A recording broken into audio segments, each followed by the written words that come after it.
threatening or harassing language, slander, threats of violence, personal attacks of any kind, or offensive comments that target or disparage any ethnic, racial, age, or religious group, gender, sexual orientation, or disability status are prohibited at board meetings. 6, no members of the public shall display signs or placards in a disruptive manner, disruptively applaud participants in debate, or engage in disorderly conversation or other disorderly behavior which may disrupt the proceedings of the meeting. 7, audio and video recordings of board meetings are permitted unless they interfere with the meetings in accordance with the Open Meetings Law. The recording must be conducted from a fixed location and in a manner which does not interfere with the meeting. The chair or his or her designee shall have the discretion to prohibit video or audio recordings that interfere with the meeting. Recording is not permitted during the executive session. 8, any board member or member of the public who uses obscene, threatening, or harassing language, slander, threats of violence, personal attacks of any kind, or offensive comments that target or disparage any ethnic, racial, or religious group, gender, sexual orientation, or disability status, or who otherwise becomes disorderly while at a board meeting shall be removed from the board meeting at the discretion of the chair or his or her designee. 9, no board member or member of the public shall be permitted to speak on a cellular phone during a community board meeting while the meeting is in progress other than for emergency reasons. All cellular phones are required to be turned off or in vibrate mode. Item 10, during general board meetings, the enforcement of this code shall be conducted under the direction of the chair or his or her designee. During committee meetings, the enforcement of this code of conduct shall be conducted by the committee chairman or his or her designee. The New York City Police Department and Building Security may assist with the ejection of any individual from a board meeting or a committee meeting for violating this code of conduct. I want to thank everyone for your patience as I read that. And just to summarize, we're here in the spirit of conversation and community. We want to make sure everybody's respected, that people have an opportunity to say what you have to say. So to the best of our ability, we want to make sure that you have the opportunity to do that. We just ask, be respectful of everyone speaking. We're trying to make sure that everyone does the same courtesy for you as you speak as well. Okay?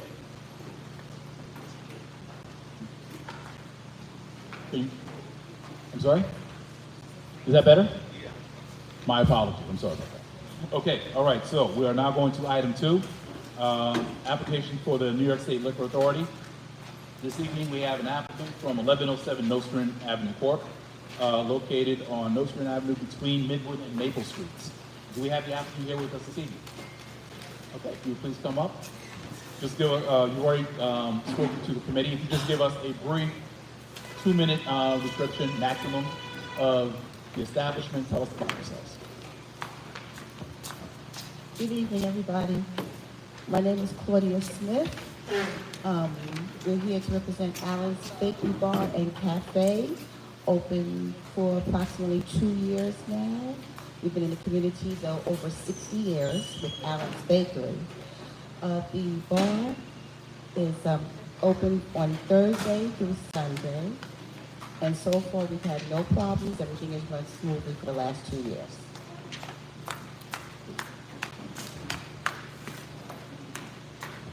Thank you very much. So the applicant went before the Public Safety Committee. The Public Safety Committee voted unanimously in favor of moving this applicant. Also moved by the Executive Committee as well to move for the full board. And we're going to be considering the application this evening. Let me ask this. Do we have any questions for this applicant? Call for a second time. Any questions for this applicant? Okay, hearing none. So thank you very much again. So absolutely, you can stay till the end of the meeting if you would like, or if if you need to leave, that's okay. The board will let you know the determination. Thank you very much. Thank you very much. Okay, all right, we are now moving to the public comment period. The public comment period is exactly 30 minutes. First, Vice Chair, what time do you have right now? What?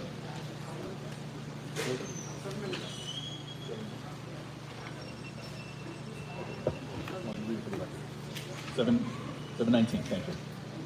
Okay. Do we have any? Oh, sorry about that. Okay, so the first speaker we have is Leslie Jules.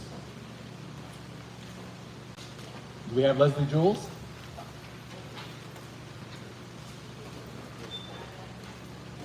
Okay, we'll come back on the list. All right, next I have John Marable.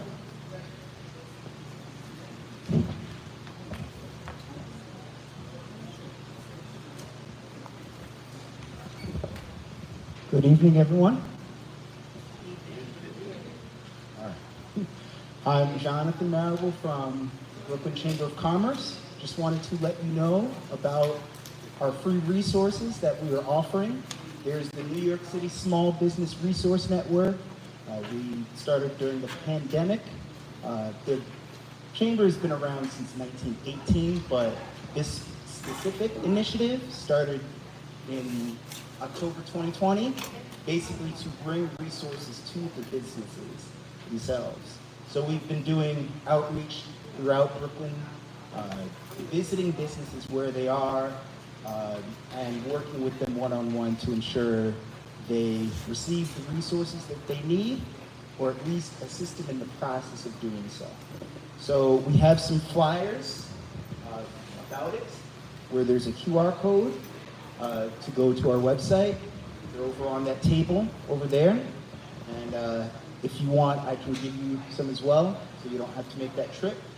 Another thing that I wanted to let you know about, we actually are assisting in the reformation or revitalization of the Parkside Empire Merchants Association.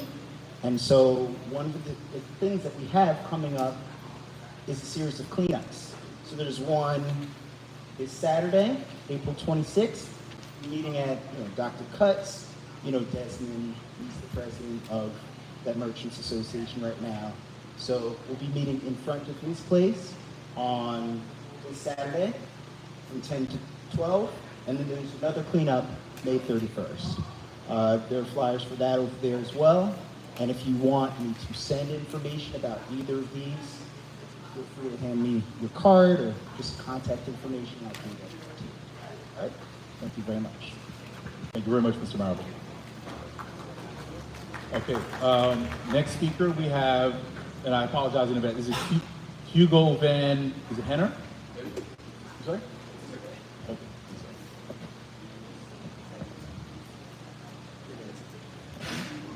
Okay. Hello.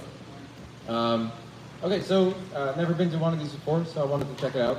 But I do have I was hoping that this would be the right venue to see if anything can be done. There is a group of individuals on my street on Lincoln Road, and they have taken since 2 years now to motorcycles. And they have about 5 to 10 of them outside of their building, and every day they ride the motorcycles up and down the street. They're very, very loud. And these days they kind of drive them on the sidewalk as well, and they drive them against traffic. And my kids play there on the street, and it's very dangerous. I have called the cops. I have done 311 complaints on a daily. My wife has my neighbors app. And sometimes they come by, but then, they're gone, they're driving out. It's kind of hard to catch them in the act, if it is even a thing that can be done. So I was wondering if, the incessant noise of motorcycles and other things was something that this board can do anything about, or if that's something that you guys ever focus on. Yeah, that's kind of what I have. Okay. Thank you. So they're between Bedford and Flatbush at 105 Lincoln Road. Okay. So what I would ask is, have you spoken to the district manager already? No. So after this, so if you can, just check in with Dante Armani, our district manager. Yeah. He can check to see what complaints are out there, and we can also probably liaise with the 71st precinct to see what can be done about that as well. One quick note as well, if you have any 311 complaints, if you have any reference numbers, if you can get those, give those to Dante so you can follow up and chase those through as well. All right, thank you so much for coming out this evening. So appreciate it. All right, I would just like to remind everyone to please keep the conversations down because the noise does carry and it's hard to make sure that we're listening to all the speakers. So I would ask everyone, if you have conversations, if you have to have a conversation, please take it outside so that way we can make sure we can move the meeting and everybody can be heard appropriately. Okay, next we have Leslie Jules. Is Leslie Jules here?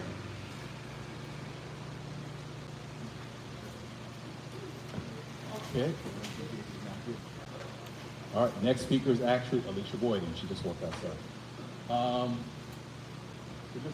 Is it possible, can someone let Alicia know that she's next? Otherwise, we're going to move on to the speaker list. Thank you very much. All right, so as that's the last speaker, what we're going to do at this time, we're going to go into acknowledgements, and then we'll come back and we'll allow Ms. Boyd to have her 3 minutes as well. All right, so first, we have a representative from the Honorable Yvette Clark's office.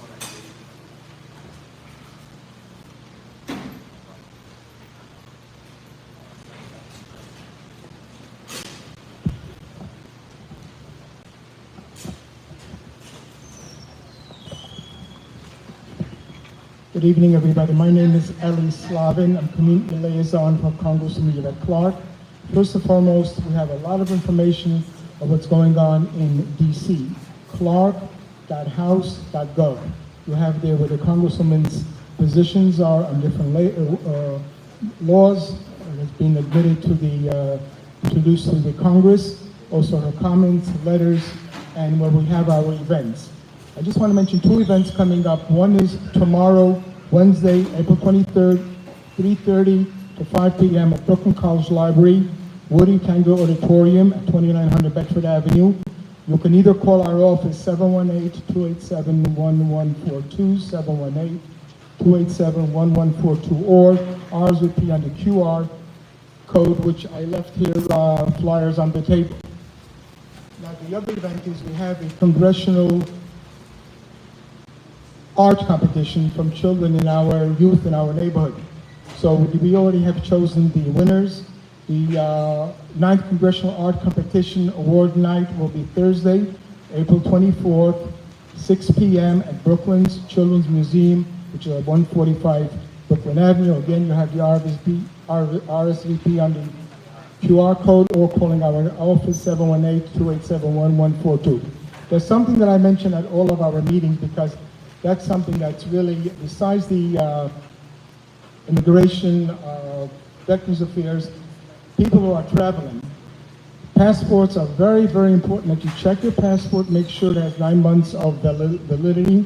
If not, if you're traveling within a week and it's an emergency, please contact our office. We do have representatives at the New York office on Hudson Street. You need to call our office, and there's some documentation you need to sign so that we can get you an emergency passport. We're located at 222 Lenox Road between Rogers and Low Street. Now, I hope all of you had a great holiday. I'm tired as it comes. It was a rough holiday, but thank God we're all here, healthy, and looking forward. Thank you very much, Mr. Slavin. Okay, we're going to return to the public commentary. Ms. Boyd.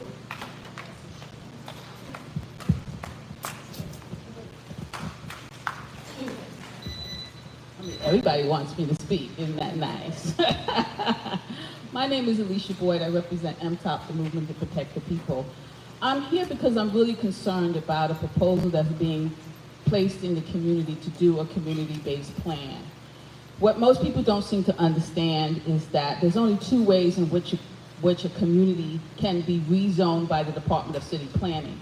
And that's either through a request from the community board to do a study or community plan, or a nonprofit organization, a grassroots organization in the community that will do a host of events in the community around a rezoning and community plan. There is, unfortunately, something like that happening right now. There is a man who is the director of community affairs of Senator Myri's office, who created a nonprofit called Feast about 9 months ago. And within 2 months, he got all this money, one from the Parks Department, and he's working with Open Streets, which is a real estate developer, to do this so-called 4 weeks of community plan. What we found out is that, in fact, he is talking about a community land trust. However, when you looked on his website, there's nothing about a community land trust on his website. It's all about development. He claims to be a real estate developer, and he is on invest.com organization where he's looking for real estate developers to come and support his community plan. Now, what was disturbing was that CB9's logo and emblem was on his flyer supporting this event. Now, I've been to a lot of the community board meetings. I've never seen this person and his organization asking permission from the community board to support his event. It is not lawful for anyone to use a city agency seal of approval on a flyer for an event unless they have received information and support from that agency. CB9 is the agency. The board is the agency. Dante is not the agency. Fred is not the agency. It is Community Board 9. And yet you have CB9's emblem on this flyer, and I'm trying to figure out how did that happen?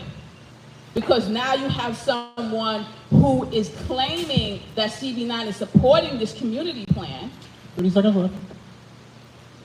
supporting this community plan without having even discussed this plan with the community board. There have been no meetings. I foiled information from Dante to find out, well, how did this happen? Word came back to me, and it's just word on the street, that Fred said he didn't know anything about it. So again, I'm just trying to figure out how does that happen, especially because he can use this plan, give it to the Department of City Planning, and then we're in a rezoning that we can't stop. That's the problem. You start a process, you can't stop it. So of course we've been stopping it, and this man has been coming. Last time he came, he started Ms. calling Boyd, I'm sorry, people but your time has expired. Please bitches. finish your thought. Let me just finish the curse words he used. Thank Bitches, dogs, and idiots, and retards. This is how he was speaking to the community at his last event. So I'm asking for the community board to request clarification on how you are supporting an event by somebody who's being so disrespectful to our community and didn't get support for it. Will that happen, Fred? Will there be a discussion about how he got CB9's emblem on the flyer? I'll discuss. Thank you. Thank you. Okay. We are now going to return back to order. So we are now, we have a representative from State Senator Zelma O'Malley's office.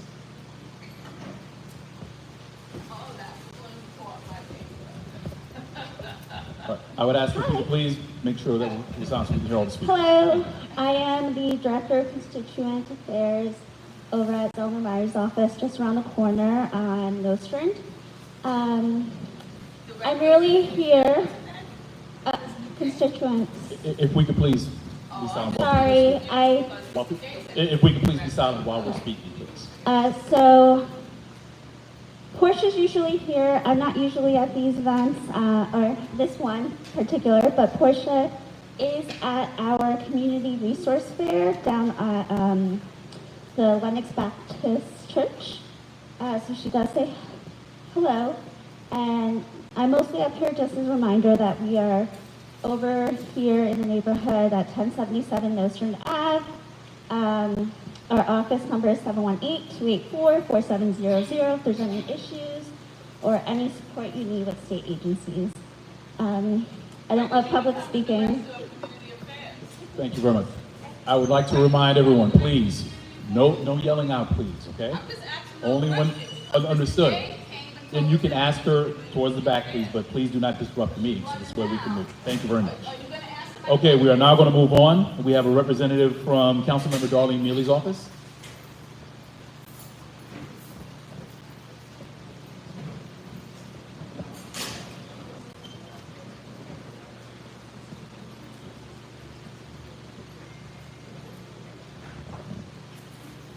I hope you guys can hear me. I think my voice is starting to go out. No, I don't want the mic too close to my mouth either. I'm gonna try to be louder there. Is that better? A little bit more? All right. Here, take that. So you're not gonna, it's not gonna look. All right. So, my name is Ayana Williams. I'm the Chief of Staff of Councilmember Darlene Mealy. Our office is located at 400 Rockaway Avenue in Brownsville. Our phone number is 718-953-3097. Our regular business is on Mondays. We have 2 immigration attorneys that come to our office. We call our office to make an appointment for that. On Tuesdays, we have a housing specialist that comes that helps people with existing housing issues. Now, outside our regular scope of this Saturday at Excellence Boys School, which is at 225 Patrick Street in Bed-Stuy. It's going to be at 11 o'clock until 12:30. So please join us. We're going to be talking about the upcoming linen sale. We're going to have everything wide. We're doing a lot of fires going on, especially in our district. I don't know about over here, but a lot is going on in District 41 as far as fires are concerned. We're also going to have DSP talking about floods, Harvest Home talking about farmers markets, the pantries, and every time we have a meeting, we make sure that Narcan training is available for everyone at our meeting. We're also going to have HPE in our office this Friday. We're going to have a mobile van set up as well on Utica Credit Church. There are flyers over there. We go to listen, but I'll give you a quick rundown. In the office, it will be this Friday, April 25th from 10 to 5, Thursday, May 15th from 10 to 5, and Thursday, July 17th from 10 to 5. The mobile van will be on Utica Church on Friday from 10 to 5, on May 16th at Eastern Parkway in Utica from 10 to 5, at East New York and Rockaway Parkway on Thursday, July 10th, and on McDonough Street and Ralph Avenue, Friday, July 11th from 10 to 5 as well.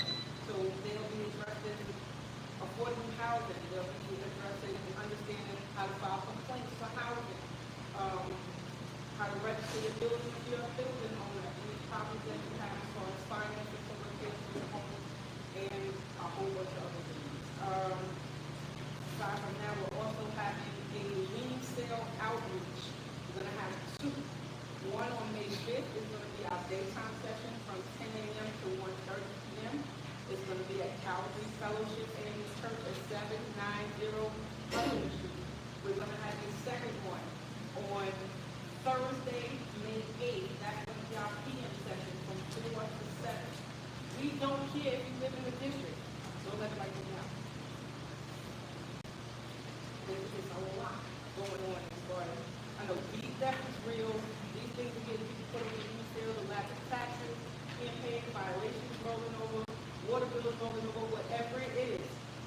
Come out and see if you can save your house. If you know somebody, send them. Because it's too many. It's too many. So aside from that, we just have some fun things coming up, mostly for the kids. We got soccer that they're getting ready. The soccer camp is coming up. Registration is now. I think the deadline is June 20th, and that's every Friday from June 27th to August 15th. And they're doing soccer for boys and girls ages 6 to 10. Also having a community fun day on May. All of these things are over there, and then there we go, fun day, Saturday, May 3rd. So that's going to be at Lincoln Terrace Park. We're also doing a movie night at Lincoln Terrace Park on May 17th. Usually the movie starts when the sun goes down, so actually we will do that. I don't know, between 7:30 and 8 o'clock. I'm not sure. All right. If you have any questions, you can call our office, 718-953-3097. And if you want more information, it's over there. If you want me to email you flyers, you can call the office and just ask. Thank you. Well, Ms. Williams, before you go, first of all, thank you very much. I know that, two questions. So all those flyers, have you sent those to the board office already? Some of them have been, some of them got finalized today, which is why I haven't committed them to my memory. No problem. But we will be sending out blasts for each and every one of these things. Okay. All right. All right, and I just wanted to make that clarification. So for those who are here, there are flyers that are at the table. Additionally, the district office sends an e-blast out on Fridays, so that information will be included there as well. So if you didn't get that, or if you don't have the flyer today, it'll be coming out on Friday as well. But thank you very much, Ms. Wilson. Okay, next we have a representative from the City Civilian Complaints Review Board.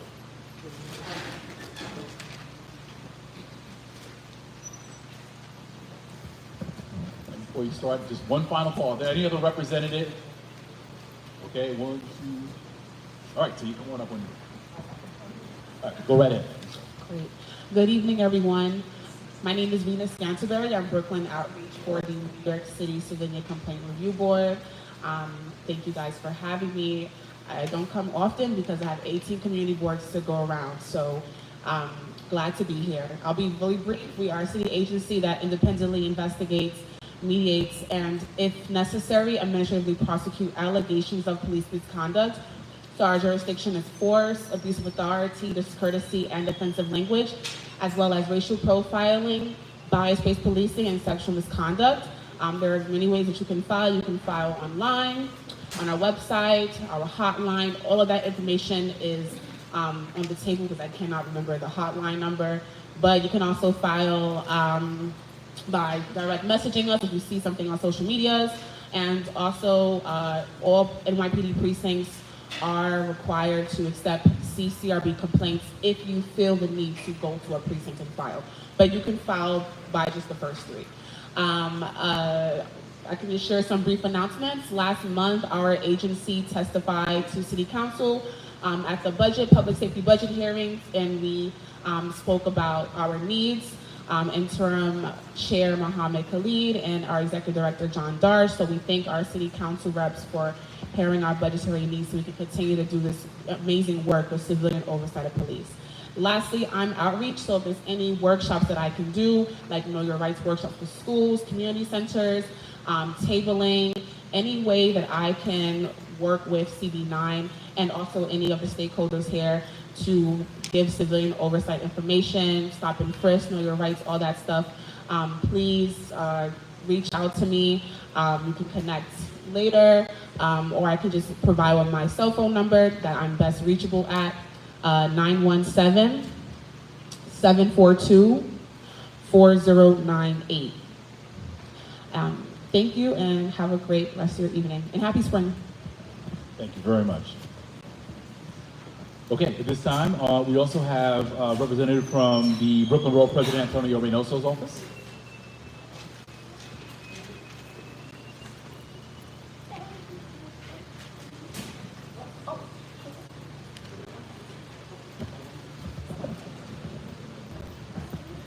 Hi, everyone. My name is Bianca Stevenson. I'm from Borough President Reynoso's office. A few quick announcements of events we have between now and May the 2nd. Everything I talk about, there's a flyer put on the table. Ongoing is the Borough President Reynoso's graduation awards. From now until May 29th at 5 p.m., you can nominate any student pre-K to 12 for a graduation award from the Borough President. This would be public schools, charter schools, private schools, doesn't matter. And that's till May 29th. Upcoming the 28th of April, planning for Brooklyn's climate future. There's a flyer there. There will be a day of panels at Brooklyn Borough Hall on the future of Brooklyn's climate resiliency, and that's from 9:15 to 5:30 p.m. Then upcoming on the 29th of this month, Sustainable Building Resource Fair. There's a flyer for that. The Borough President Reynoso and Council Member Ressler are hosting this together from 4 to 8 again at Brooklyn Borough Hall. And you can come to get free expert advice on how to jumpstart your building's energy efficiency upgrades. And finally, upcoming on the 2nd of May, there's a Youth Summit call for proposals. So the Borough President Reynoso's Youth Advisory Council is inviting educators, mentors, and community leaders to submit workshop proposals for our upcoming Teen Summit.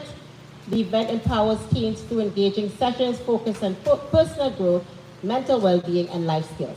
Anybody interested? May 2nd is the deadline. Thank you very much. Thank you very much, Ms. Okay, we also have a representative from Assemblymember Farris from Forest office.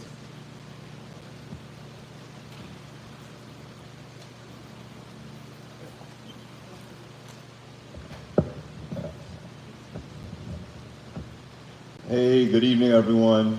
My name is Justin Freeman. I'm the Director of Community Affairs for Assemblymember Farris Farm Forest. I hope you all had a good Easter holiday with your family and friends. The Assemblymember couldn't be here tonight. She's on her way back from Albany.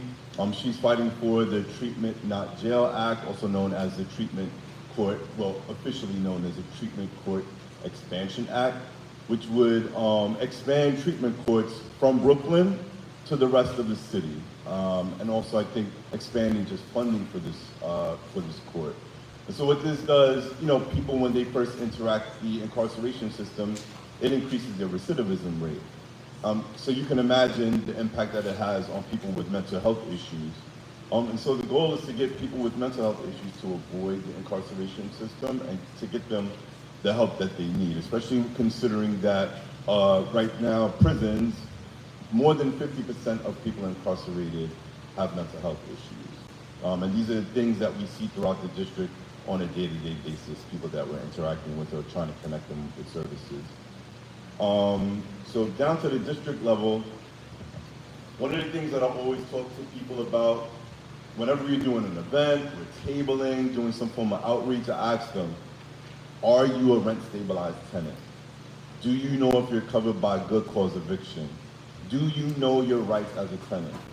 Part of the reason why our neighborhoods are changing so much is because people don't know their rights as a tenant, right? And so one of the things that we do and other offices do is try to connect them with the services that they need.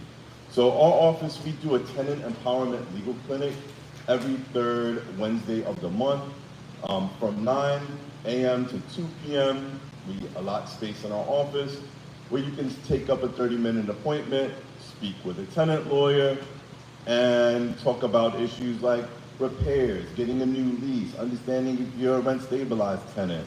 If your building came out of J51, what happens next, right?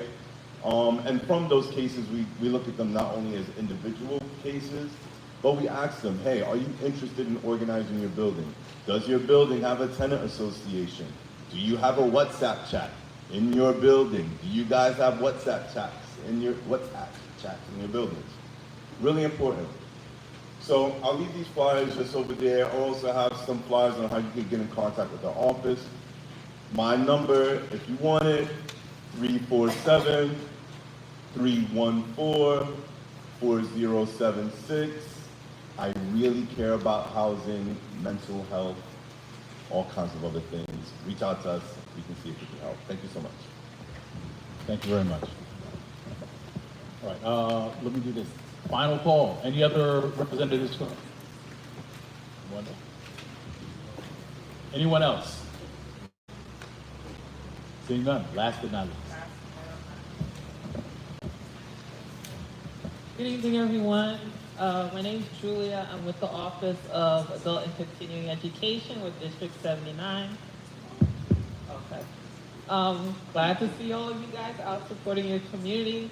Haven't been here in a while, but I always keep up with the wonderful newsletters you guys bring in. I definitely share and tell our students to just come out and support. We are doing free classes. We are still continuing our free adult education program throughout the borough.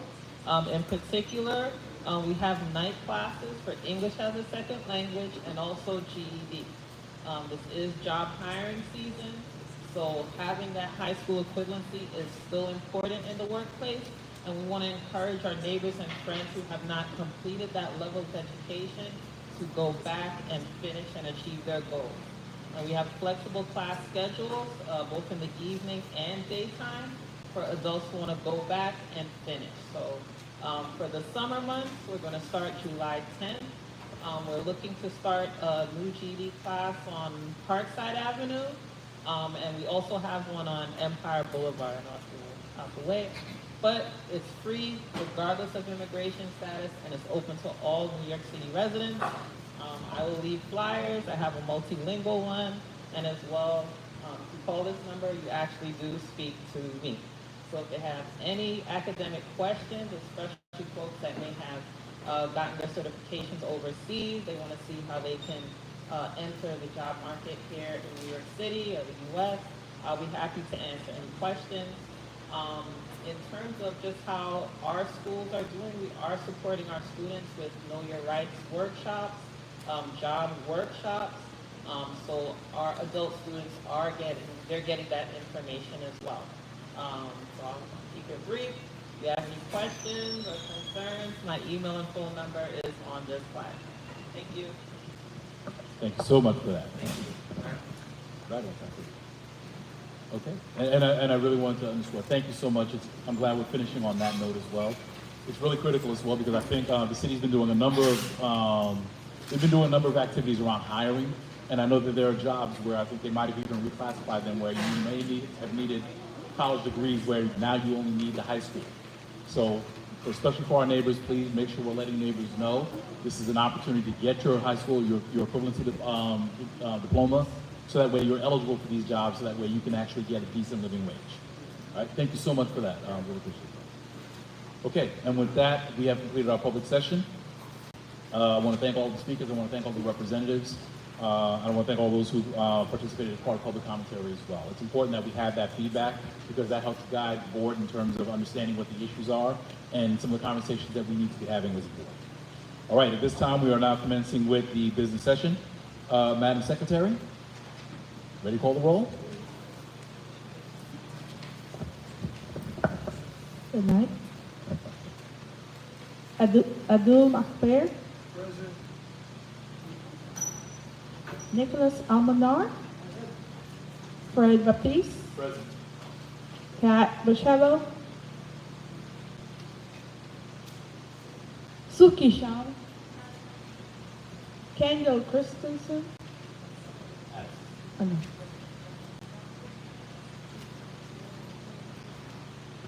Julie Cobb. Eve Chapin Cohen.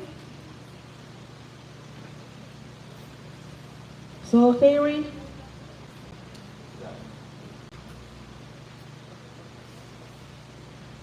Max Davidson. Max Davidson. Okay. Candice Edwards. Candice Edwards. Brittany Ellerton. Brittany Ellerton. Lisa Etienne. Bishop Subeto Gonzalez. Shauna Hartley.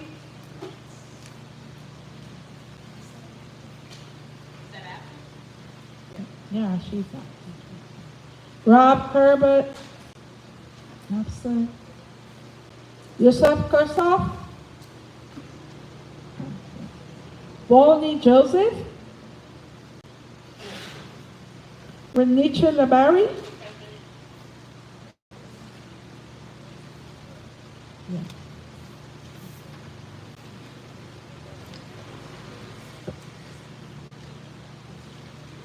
Mina Lagote. Francisco Leopold. Letharine Bavana. John Lilly. Natalia McGee. Ethan Narville. Denzel Adoro. Yankee Pearson. Vanessa. Yunella Ronferry. Felice Robertson. Vinny. Melissa Severe. Lillian Swan. Bakari Tandia. Kristen Thomas Barrington. Joshua Thomas Serrano. Debbie Timothy. Twyla Weir. Linda Watson Lord, that's me. Teresa Westergaard. Lorianne Wilsley. That's it. Everybody's a couple phone here.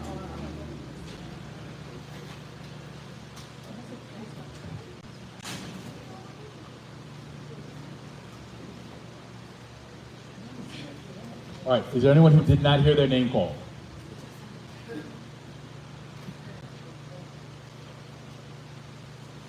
Call for a second time. Anyone who did not hear their name called? Madam Secretary. Secretary's tallying right now.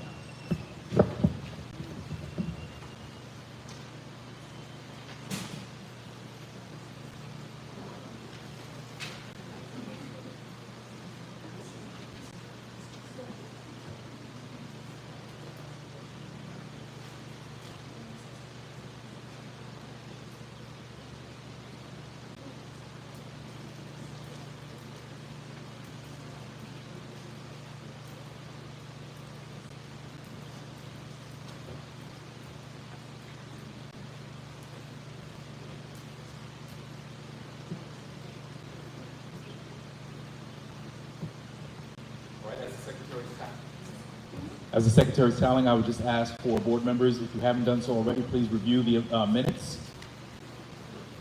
We're going to approve that next. That'll be the next item of action.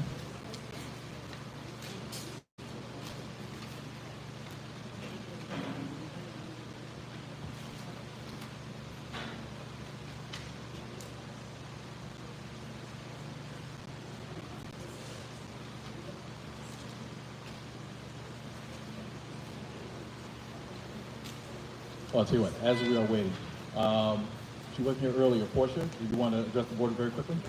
We'll take you right now.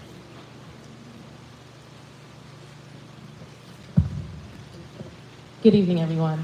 My name is Portia Edwards. I'm the District Director for State Senator Zelda Murray's office.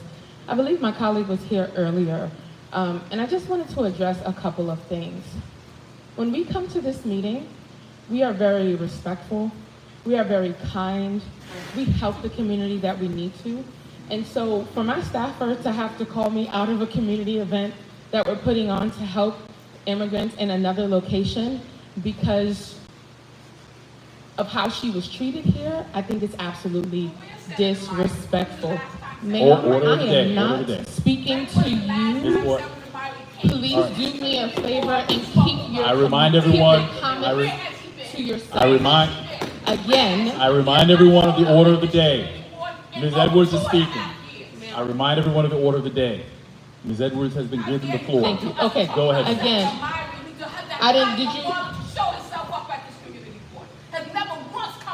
Again, as I come here, you guys see me. You see me every month. Ms. Boyd.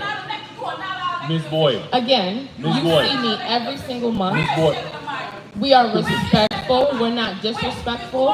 And I think it's absolutely disrespectful for the community to treat someone who is giving you information, who we help on a regular basis. If you would like to come to our office, you can do so. Please do so. Again,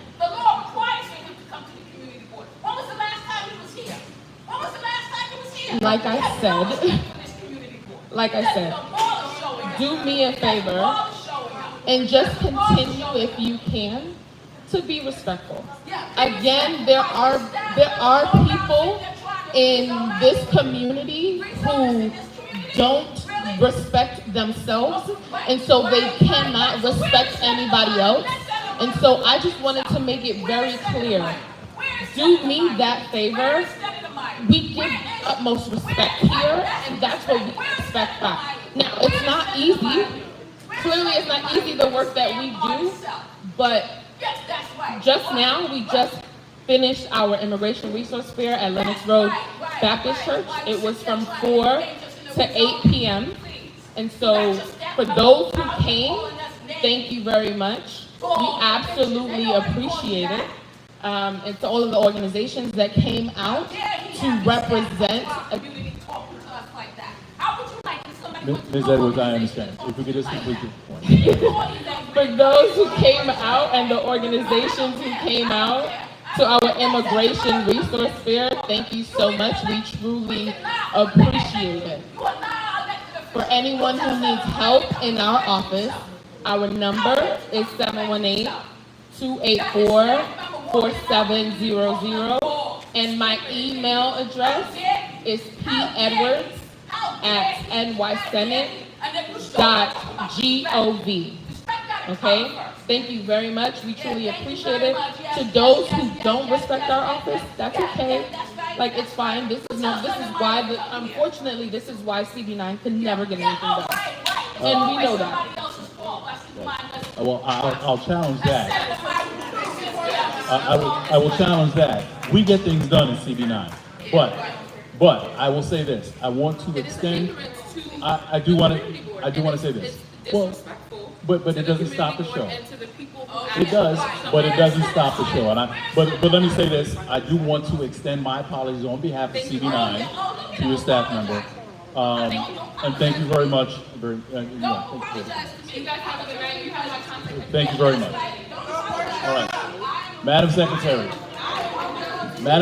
please call the roll. What is the attendance? It doesn't even bother showing up. What was the last time? And this community board sits there. On the mic. Not even bother showing up. He's your elected official. He's supposed to come to this community. Thank you very much. Order. Order of the day. Order of the day.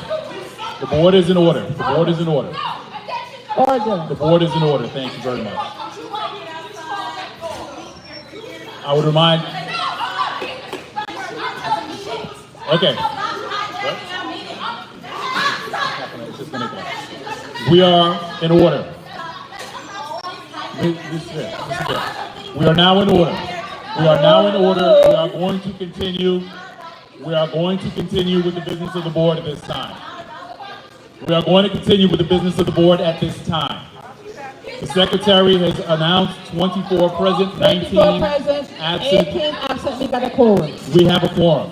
I would ask all board members, please, let's stay focused. We are going to complete the business of this board. Thank you very much. I would ask all board members, please be seated. We are in session, we are in order. We are in session, we are in order. Please, all board members, please be seated. Thank you. At this time, we are going to approve the minutes. At this time, we are going to approve the minutes. I would ask for all board members, please be seated. We are in order.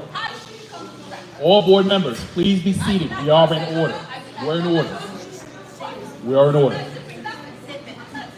All right, have all board members had an opportunity to review the minutes? All right. Are there any corrections for the minutes at this time? I call for a second time. Are there any corrections to be made to the minutes from last month for the March meeting?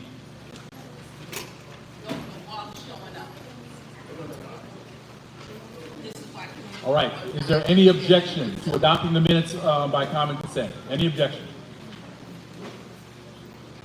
Hearing no objection, Madam Secretary, please note the minutes are adopted by common consent. Thank you very much.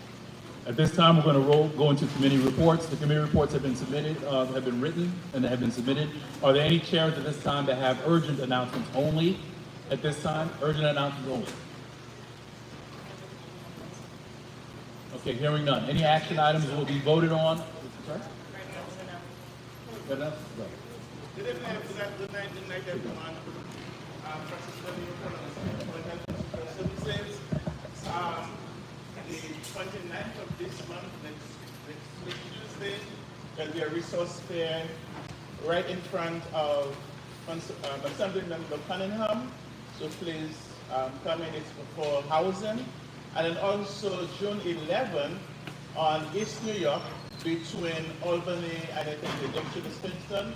We have a senior wellness fair also. And July 17th, we have a resource at that was junction. But especially the resource fair for the seniors, June 11 on East New York between Albany and it's Kingston. I think it's Kingston, the next block.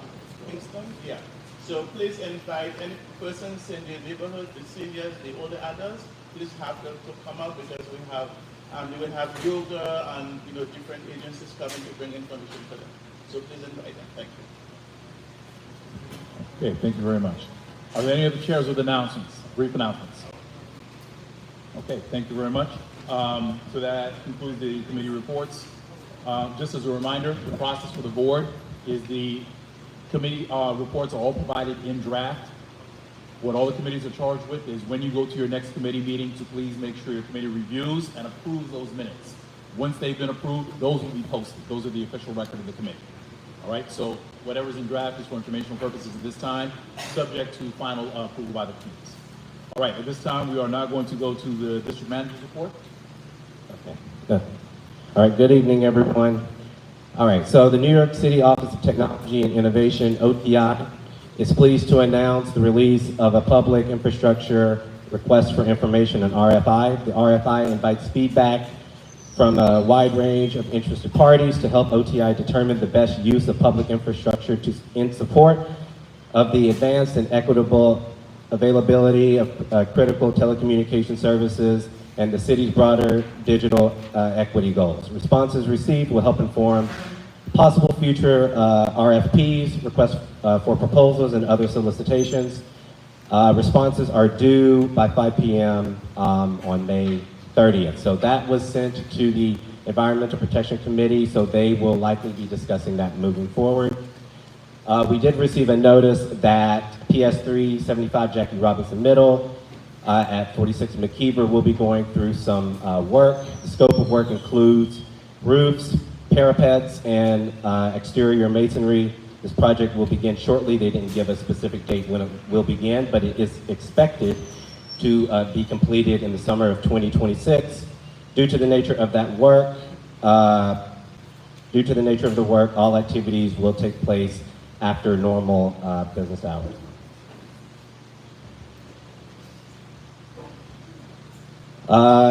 The New York City Department of Transportation is proposing to amend Title 34 of the Rules of the City of New York to authorize DOT's pedestrian plaza and open streets partners through their concession agreements with DOT to permit their sub-concessionaires to designate areas of DOT pedestrian plazas and open streets for exclusive use by their patrons, subject to certain restrictions and review and approval by the Department of Transportation. DOT is going to hold that public hearing tomorrow, so if you have the availability, that will be at 10 a.m. And if you wish to submit comments, you can submit comments via email to rules@dot.nyc.gov. DSNY is hosting compost givebacks. The one in Brooklyn will be at 459 North Henry Street. It will open tomorrow and it will close in September 27th. And we will, once we get that information, we'll blast that out. Just some administrative notes. We have not received any updates for community board appointments. My assumption is that that will happen pretty soon. The administration is relaxing its enforcement on violations of the citywide compost mandate. So as we get more information pertaining to that, we'll send that out, but that's been across the news as well. We did have another fire in the district in early April at 1548 Carroll Street. There were zero civilian injuries reported, so that's good. On our website, we did add some information because a lot's happening. So a lot's happening with the Kingsborough Psychiatric Center Mixed Use Project, Battle Brooklyn, you probably heard. We added that presentation, the EIS, the FEIS to our website. Also, the Eastern Parkway Transit Priority Proposal and the Automatic Public Toilets Proposal that DOT presented before the Transportation Committee, we added that to the website as well. Our community fair is coming up, so organizations can register by the 30th of April. We're looking to have it either on June 7th or June 8th. We will determine the date once everyone signs up and we see how much availability the agencies and partners have. And as always, definitely want to continue to encourage people to sign up for our e-blast. We get a lot of information from elected officials at all levels, city agencies, nonprofits, and so forth. That's my report. What about the 99? Okay, we are not. Oh, you know what? Actually, no. Yes, that's fair. So I did send out an e-blast yesterday about the hearing, the city council hearing for 7399, and then I sent something else that said it was deferred. I just want to make it clear that's not deferred. That was an error on my part. The meetings that were deferred were actually the ULERT meetings for the 22nd, not the 23rd. So the 23rd meetings will happen, they will take place. There was an error earlier on the City Council website for registration. If you're still dealing with that, let me know. I think it's fixed now, but the way that you register is you actually have to go into the land use and policy page for the City Council to register for that. They make it a little difficult. But, yes, it's still tomorrow at 10 o'clock, that's correct. Okay. Okay, we will take questions for the. I think a lot of people could not register. We got those calls. It should be fixed now because I tried it and it worked. So it should be fixed. If you have that issue, send an email to the board office. I'll reach back out to City Council proper to get that fixed. All right, one moment. Okay. Hold on. We're going to take a speakers list. We'll find out who has questions for the district regarding the district manager. Ms. Westerdahl, I see you. Any other members of the board have questions regarding the district manager's report? Okay, seeing none, Ms. Westerdahl, you take the question and then we're going I on. didn't even talk about it, but I see it on this paper. With the urban compost gift back, what are they giving back? Are they giving out bins? Because a lot of people want those bins. Not the bins, What are they giving back? compost. So I can go with the. Yeah, you can go, yeah. Okay, but not a bin? Not the bin. That wasn't a part of the program.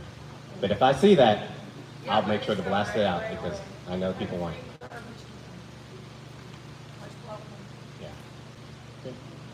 All right, so that exhausts the speakers list. Thank you very much, Mr. District Manager. All right, at this time, we will have, is there a report from the treasurer?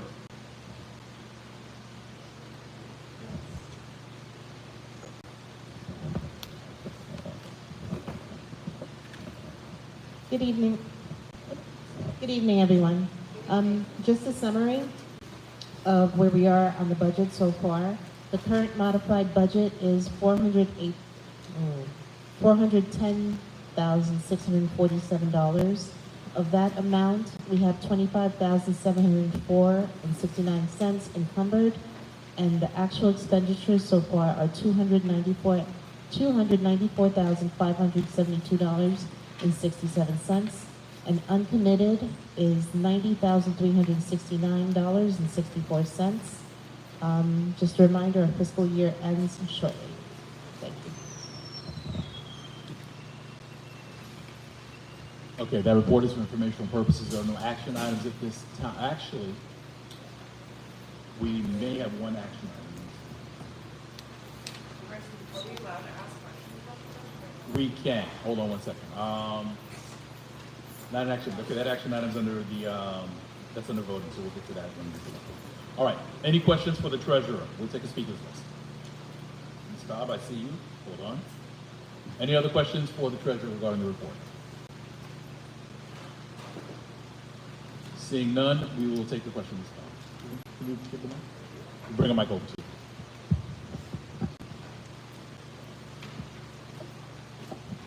Hi. So I just have a few questions about the uncommitted aspect of the budget, which is pretty high, and we are approaching the end of our fiscal year. So curious to know what the leftover uncommitted funds, since they're not allocated already, where do those funds go specifically, especially for the other than personal expenses? Just so that, yeah, I feel like there's opportunities that we could, if there's a way that we could be more efficient about our budget that can be utilized for services like providing food or snacks at board meetings and things that, if we have extra money, is it possible for us to be using it? Because where does it go if not? That's my question.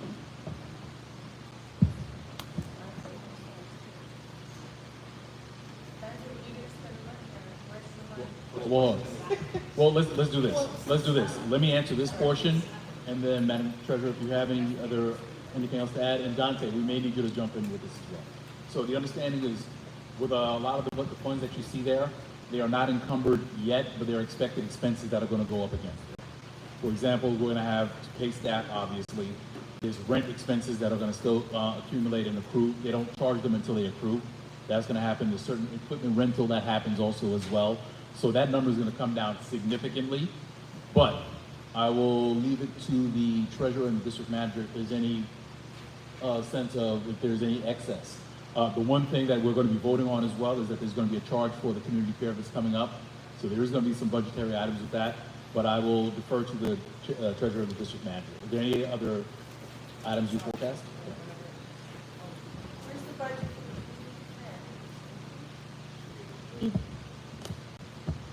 We don't have a budget for the community fair yet, because we're still getting the numbers for everyone. Well, that didn't really, okay, first of all, if these are contractual obligations like rent and salary, these are year-long metrics, right? These are things that are anticipatory. You have a salary that's per year, meaning that should already be accounted for within the budget. So why is that not already on the encumbered category? Leaving this unaccounted for money that is supposedly going to have additions at some point, when if we're looking to plan ahead, there's better facilitate services and other opportunities like staffs, this money could be used in some kind of way for people, because it is something that we need here. All right, so the budget's broken down into 3 parts. So if you look at appropriation unit 01, okay, appropriation unit 01 is personnel, just personnel, that's it.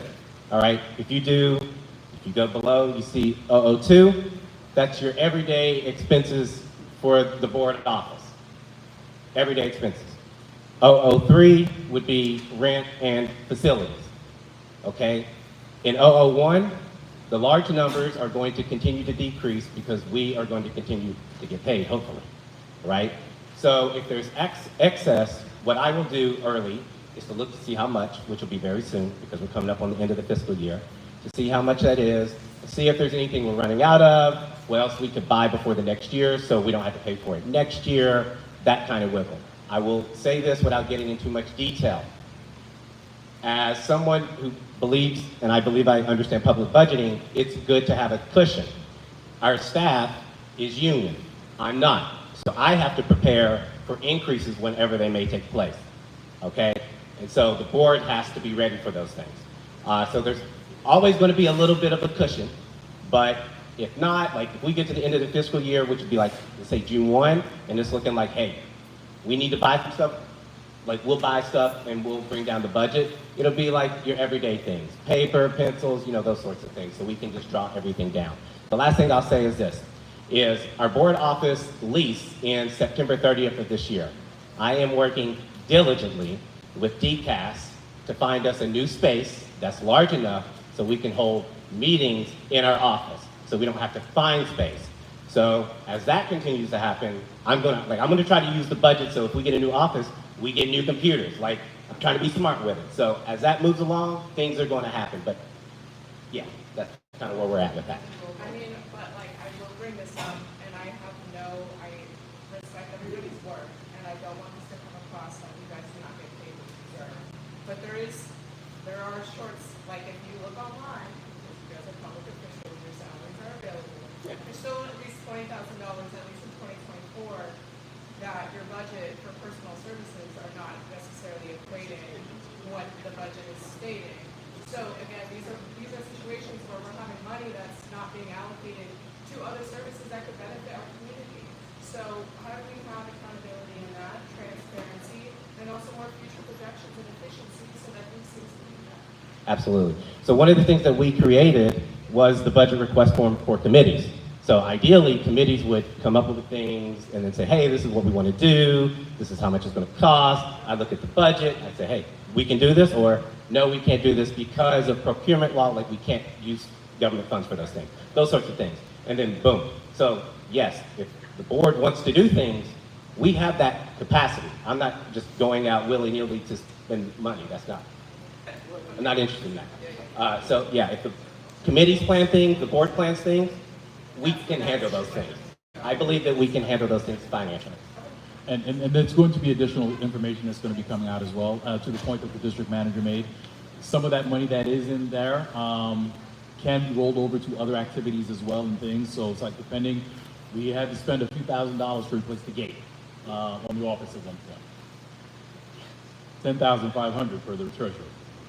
There are other expenses, refreshing furniture, there is cable, like for example, electronic bills, Zoom licenses, the internet service for the office, those things are things that we pay, but they're not contracted, so they're not encumbered. So there are probably large swaths of money that are not encumbered, locked up, but we are on the hook for those, so they will be paid out. But to the, I'm sorry? They're anticipated, but from the city rules, from what I understand, with the financial application they use, is it FMS they still use? Is it FMS they still use? Yes, we use FMS. Right. So there's certain you things that don't can't get locked up per the encumber- system. You cannot encumber any money unless it's tied to a registered vendor for the city of New York. That's why you will always hear me say, we gotta have a registered vendor. It's the only way to do it. And that's the only way I do it. So if the controller comes and audits, which they do, I gotta be the person that stands up and says, this is why we do it. But we will be looking, but to the point that the district manager made, we will be looking at that to see what opportunities exist. To the point he said, there's a potential for an equipment refresh that we might need to do. And we might do it this year because especially with everything going on with... That wasn't me, young. With everything coming down... Can you hear me? With things that are coming down, there's going to be a lot of movement that's going to happen in the district office because there may be some charges we have to take this year only because we don't know what's going to happen with budgets next year as well. So that's some of the work, but absolutely that is the accountability that the district manager in the office will have to the board as well. Okay, so I'm sorry, do you have another one? To be continued, we'll have more on the finances as we come up. All right, thank you very much for that. That was the only question we had. All right, we're going to go to the report of the chair, and I apologize in advance because I did not have an opportunity to send a written report. I'm going to do my very best to try and be concise and quick and give everyone the details that they need in terms of the activities of the board. So first on my list, Vital Brooklyn. So we received the FEIS from the Empire State Development Corporation. So that's their final environmental impact statement. That impact statement is scheduled to be voted on by their directors in May. So we received notice, or I received a phone call from the office saying that it was going to be released. They released it on Friday. We sent it out to the board on Monday. The Housing Committee, I know, and I believe Land Use might have also reviewed it, and I think there are a number of questions that we have outstanding with respect to that. I spoke with EDC, and I let them know, and the district manager has been communicating with them as well, in terms of we expect them to come before the board, as this has been an issue and an open question for some time now. There are a number of things that they need to explain to us, and there are a number of suggestions that we still have in terms of, it's still deficient in terms of some of the things that they're calling for. Some of the items that they're saying is there's supposed to be a community advisory board. So once the project starts and once the project is continued, there's an advisory board that CB9 will have a place on, in which we are able to monitor what is going on and be able to have input in terms of what things need to be done or make sure that they're providing the services as agreed in all the documents that they're doing. Again, that director vote is going to happen. We are going to put out when we're able to get EDC to come here and have that conversation with the board. This is probably going to be something town hall style. Originally, we were trying to get them, in the interest of time, to come out to one of the committee meetings. This is larger than a committee meeting, so we expect that it's probably going to be a town hall. The district manager will let us know when there's a date that is secured, and we're going to make sure that this is something we'll have everyone be able to come and participate. Very quickly, I also want to make the announcement. I know this has been an issue as well, long-standing, and I wanted to thank members Jolie Cobb and Mina Lagute for standing up, and they are now the chairs of the Housing Committee. So the Housing Committee has met a couple of times already. A lot of great work being done. Very much in the same line as, shouting out land use in terms of there's a lot of data and a lot of work that we need to put in. They have hit the ground running in terms of the data they're trying to compile with respect to understanding what the needs are in the district. So we're trying to understand what is the current inventory, what is the current stock. We are trying to understand what is the actual income in the district in terms of when we're talking about affordability, what does that really mean in Community District 9? We're also talking about what are the needs for families. A number of the projects, when you look at them, they talk about studios and 1-bedrooms, but we have families who need 2 bedrooms and 3 bedrooms. So we want to understand and be able to quantify that. What does that mean? So when developers come or when we're actually having conversations about what the needs are in the district, we can actually put together proposals that say, these are the needs that need to be addressed. And if you're negotiating or doing anything, these are the things that should be discussed in terms of if there are any variances that are going to be allowed for development. So that is going to be, and I also just want to set that in advance. We got a late start with housing. They are doing a fantastic job. They are not going to finish the job in 60 days. But this is the start of a conversation that we expect to continue. There's a lot of great energy. I want to thank all those board members and executive team members who come to those meetings. We want to keep that energy going as we go in, as we close out 2020, the 2025 year and begin again in September. So I want to thank everyone for that. Community fair. So the community fair is fast approaching. We're in April, end of April, so it's going to be coming up in about a month and some change. The district manager has already made inquiries with a number of vendors to see what we can do in terms of who's available. We haven't settled on a date yet. Part of the questionnaire that's been sent out is what days vendors are available. So we're trying to make sure we confirm what days vendors are available, what spaces are available, and we'll be able to settle in and lock that date down and make sure we have another phenomenal event. I want to say that for all those board members who've been there for the last couple of years, I think we get better every year, and I'm expecting nothing less than a stellar event that we're going to have when we finalize this as well. I also want to make sure I recognize at this time, the Education and Library Committee, along with Youth Services, had their town hall earlier this month. It was a phenomenal event. It was a phenomenal event. We had representation from Community District 17, School District 17. All of our schools are District 17 schools. We had administrators, we had teachers, we had educational professionals, we had the community. We had members of the community who were there, both physically and online as well. It was very well run, and I think it was important because we convened a conversation that we need to keep going. In terms of fully understanding what the educational needs are, we need to be able to advocate for resources to make sure that whenever we're asking for budgets, we're able to say our schools in 17 need this. Our parents in 17 need these things. So, I want to again thank the committee for the work they've done, and it's the beginning of a conversation. So I'm glad to say that we've begun that work. We are now recognized as a stakeholder in education, and we're going to continue that work. So I thank the committee for that as well. Three more items. One, so the district manager had already announced that we have not had the appointments and the reappointments yet. We expect them to come soon. One of the things we definitely want to make sure happens, and especially is critical because of this time of the year, we want to do a new member, we want to do a board member orientation, where we're able to get together. So, I know that especially for new members, they come in and the first thing they have to do is elect members and do all these things and go to committee meetings without fully understanding what the board does. So we want to do a new member orientation, one, just to get people, to welcome people properly, but also to be able to talk a little bit about the board activities, how CB9 operates, what some of the outstanding issues are, and just get ready to work together as we go forward. If we can give me another minute or so. Thank you very much. Don't pay attention to the time limit on the paper. All right. Two more items. One, there is a new commanding officer for the 71st precinct. So they've just been recently appointed. The district manager and I, we've scheduled a meeting to go meet with the new CO, just to introduce ourselves, also to talk about some of the top line issues that we have in the district. But we also want to make sure that we develop a working relationship, a tighter working relationship with the precinct in terms of the public safety issues that have been happening. So after we do that, I definitely expect to extend an invitation so that we can introduce ourselves to the full board. So we can see who is, so we can see his face, he can see who we are, and we can begin that relationship the way it should be done. Next, I just wanted to thank, and I was remiss because I didn't announce it last time, but longtime board member Evelyn Williams had passed away. She was a longtime member of the board, over 20 years, plus she was also an officer for 7 or 8 years as well. She served as a member at large. So her services were held. The requirement for everybody who knew her was to wear red, and truly everybody obeyed that command, and it was a fitting tribute to Ms. Williams.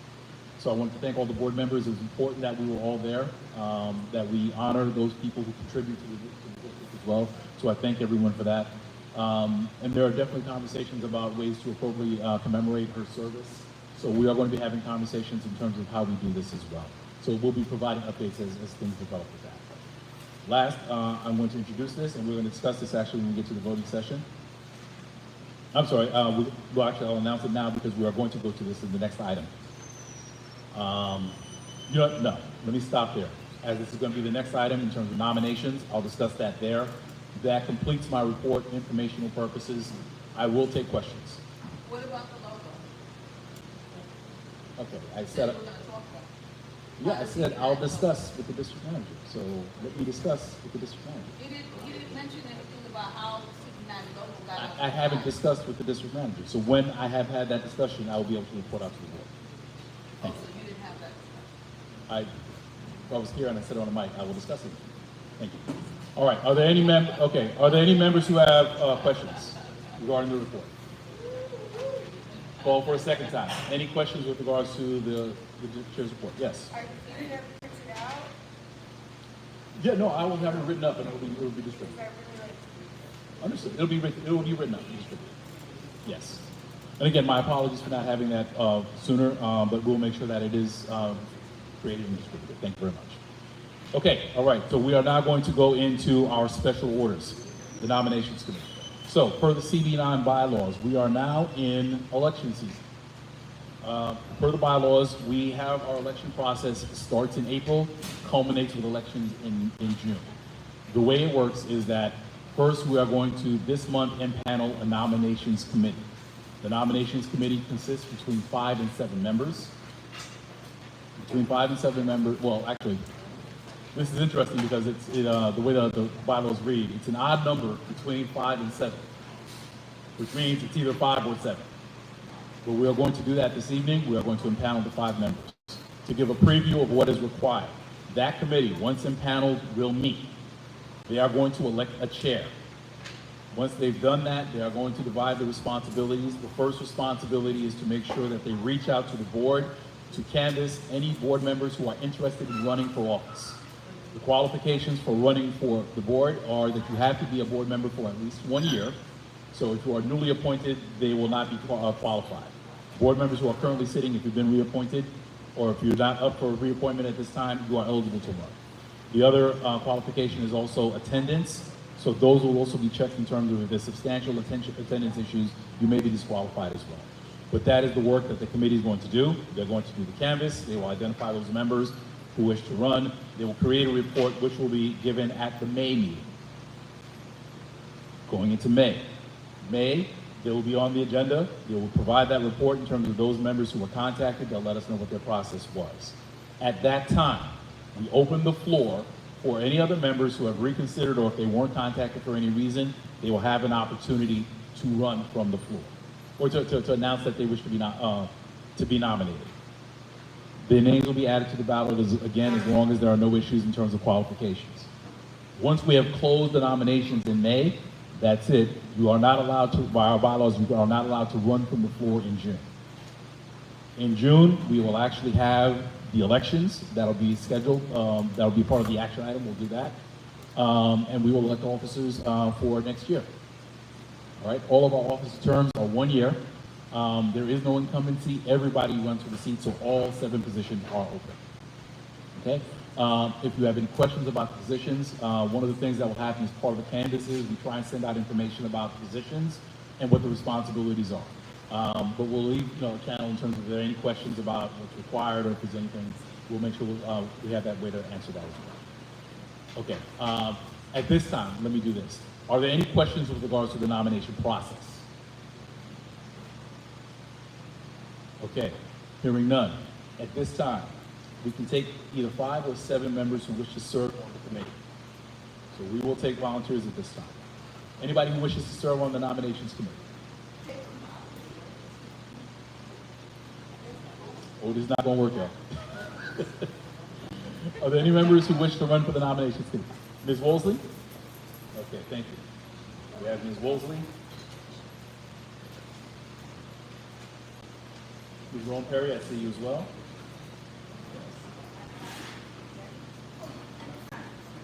I see Ms. Leopold, thank you.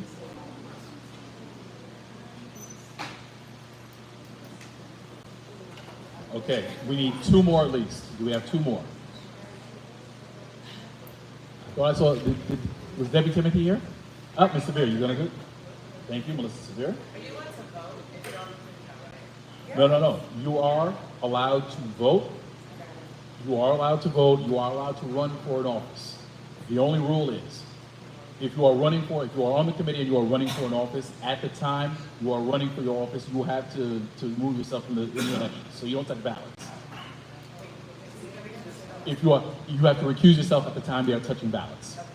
But otherwise, you can nominate yourself, you can run. The only thing that happens is when they're counting ballots, you have to be recused. Sure. So we have Ms. Wolseley, we have Ms. Rome Perry, we have Ms. Leopold, we have Ms. Severe. Ms. Cobb? Okay. I'll read all the names. I'll read all the names in a minute. All right. We have 5. We can stop at 5 unless there are 2 more people. Because it's either 5 or 7, odd number. Are there 2 more people who wish to run? Wish to serve on the committee?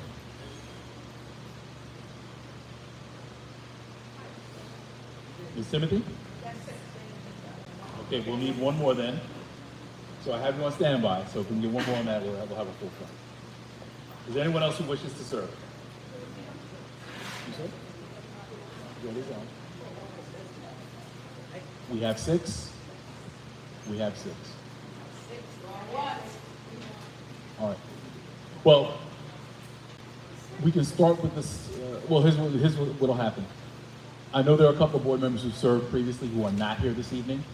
If one of them are going to step up and do it, we'll add the 2 of you. So we'll add Ms. Timothy and we'll add if there's 1 more board member. I'll do a canvas. But otherwise, Madam Secretary, please note for the record, on the committee, we have Ms. Wolseley, we have Ms. Rome Perry, we have Ms. Leopold, we have Ms. Severe, we have Ms. Cobb, and we have Ms. Timothy. Okay? So those are the members of the nominations committee. We will reach out in terms of for scheduling the actual nominations committee, and I'll advise at that time if there is a 7th member, and Ms. Timothy will let you know as well. So, I'm sorry. Yes.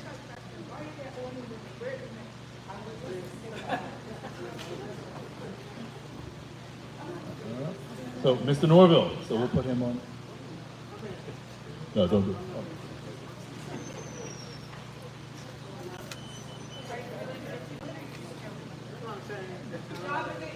Okay. Well, here's what we can do. So let's settle on the 6 right now. Okay. All right. So we have impaneled the nominations committee. Okay. Thank you very much. All right. So we are now going to move on to the voting session. We have 3 items for the vote this evening. First, we're going to consider the SLA applicant. This is for 1107 Nostrand Avenue. So again, they came to the Public Safety Committee. They presented, this is for a renewal for their license. It was passed unanimously. It was passed unanimously at the committee meeting. It was forwarded. It was approved at the executive committee meeting. So tonight we are voting to approve their application. As this was approved by the committees, it is on the floor. At this time, we will open the floor for questions regarding the application. Yes. Questions regarding the application? Call for a second time. Is there any question or debate on the application? Okay, hearing no questions or debate, we're going to close. We're going to call the question at this time. All right. Is there any objection to adopting this by? Well, hold on. Before we do this, Madam Secretary, just to ensure we have a quorum, because we're going to do this very quickly. Did everybody? Okay. All right, Ms. Timothy, is there anybody here who did not answer the original roll call? Anybody who did not answer the original roll call? Mr. Joseph, you have Mr. Joseph? Ms. Timothy, you have? That's Mr. Joseph. Mr. Joseph. Yeah. Is there anyone else who was not here for the original roll call? Okay. Yeah, call the roll. All right, we'll do this, and then after that, we'll just take whoever's in favor, and then we'll just take noes and abstentions.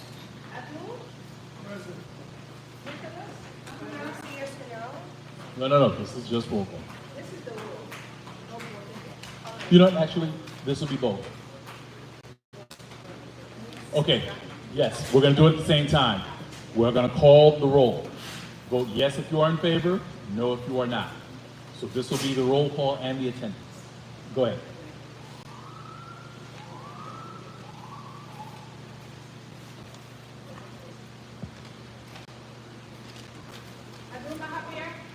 Yes. Nicholas Almondar? Ortiz, Yes. Cat Butchella. Suki Chow. Kendall Christensen. Absent. Jolie Cobb. Yes. Eve Toy. Lowell Perry. Max Davidson. Candice Edwards. Whitney Ellington. Lisa Etienne. Yes. Richard Gonzalez. Donna Hartley. Rod Kirkwood. Scott Kershaw. Wally Joseph. Renisha Labarre. Yes.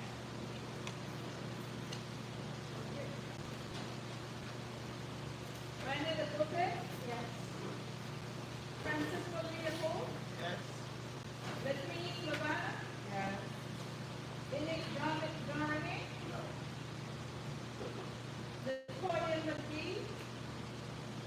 Ethan Norbert. No. Denzel Adoro. Yes. Yankee Pearson. Vanessa. Yes. Vanessa Rodberry. Yes. Delise. Yes. Vinnie. Yes.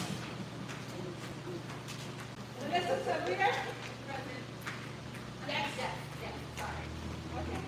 Lillian Swan. Yes. Bakari Kanduri. Thomas, Christine Thomas Barrington. Joshua Thomas Orlando. Yes. Timothy, Debbie Timothy. Yes. Frida Weir. Linda Watson Lord. Yes. Teresa Westerdahl. Yes. Lorianne Wolseley. Yes. Perfect.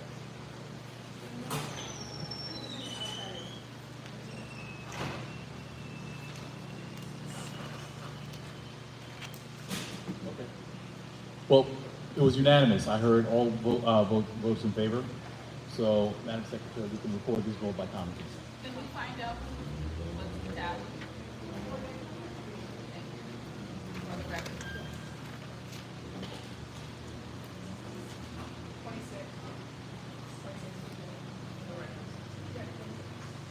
You have 26? Thank you. I know I was short too. No, you just double check it. I thought. 26. It's 26? Yeah, Okay. 26. All right, thank you very much. So unanimous vote, 26 votes in favor, 0 no's, and everyone else is next. Okay, all right, so we are now going to go on to the next voting item. Oh, I'm sorry. So yes, so the motion carries. The board is voting to approve the SLA application. Next, we're going to have a DOT dining out application for Haas and Stable. At this time, Stubble? Haas and Stubble. Okay, at this time, we're going to ask the chair of the Transportation Committee to discuss the application.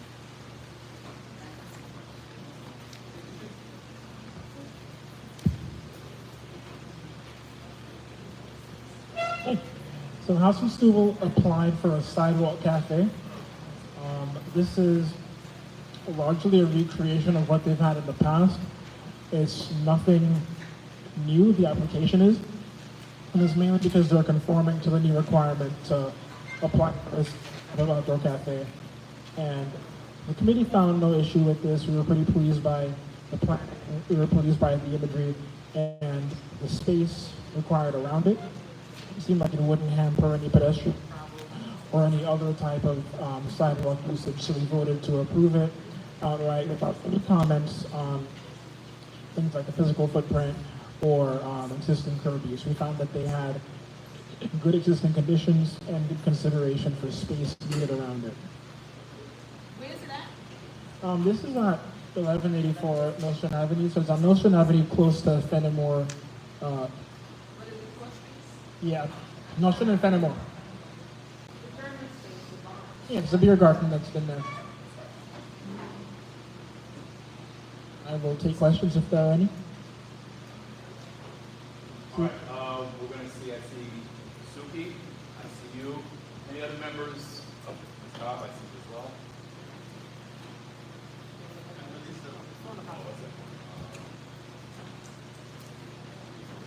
I'm sorry. And who had questions?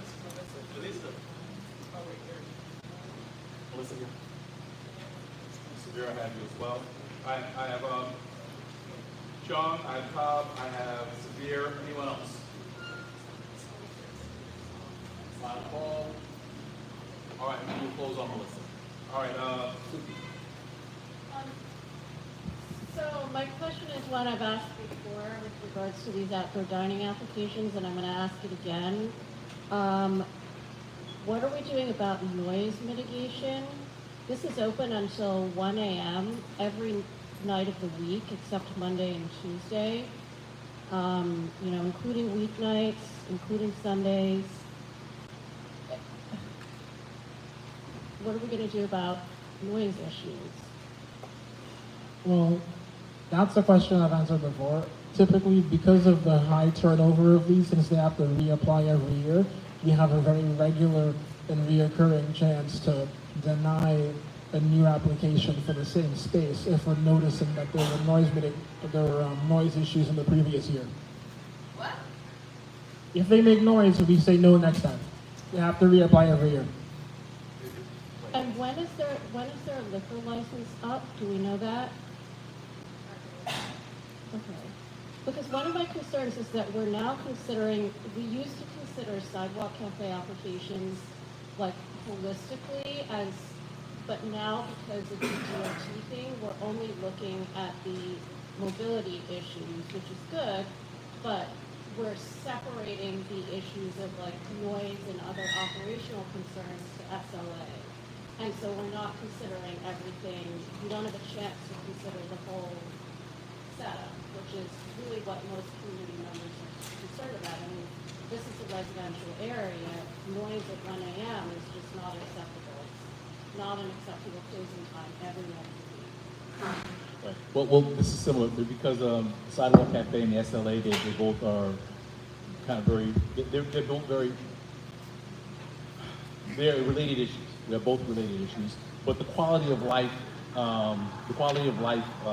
requirements, expectations are the same. So in terms of part of the way we manage that process is, as part of the renewal process, we always ask the NYPD and 311, and we ascertain if there's any reports of excessive noise or any issues or complaints. So I think this is something that has been here before, so I don't think there's an issue with that, but definitely as part of the process, we always make sure that we're going to continue to monitor quality of life issues. So if there are complaints, excessive noise, or any other issues like that,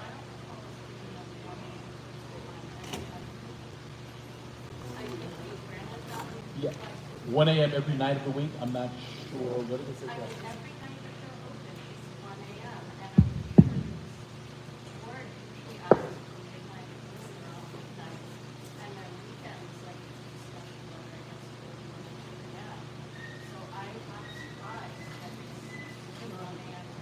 Well, let me ask this. So the hours, wouldn't they be the same operation hours as a... Right, the hours should be the same as the indoors. So the only thing that happens is that the setup probably doesn't go away, but the hours are the same as whatever the indoors.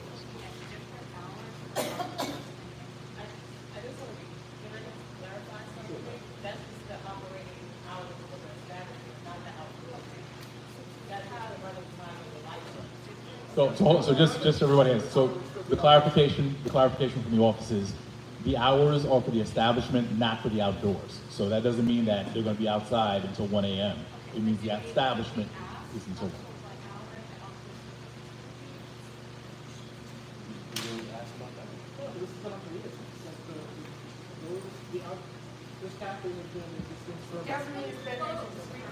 Yeah, this outdoor cafe has been there for at least 4 years or more, longer. So it's not a change. It'll be the same thing that people have not complained about for the years that it's been there. We do check to see if people had any complaints, any issues, and we actually help out and reach out to people who have had issues with things like this, with noise complaints and that sort of thing. And in this case, it's the continuation of what's been a good setup for this area. All right, let's stop. Can we get a microphone from the top?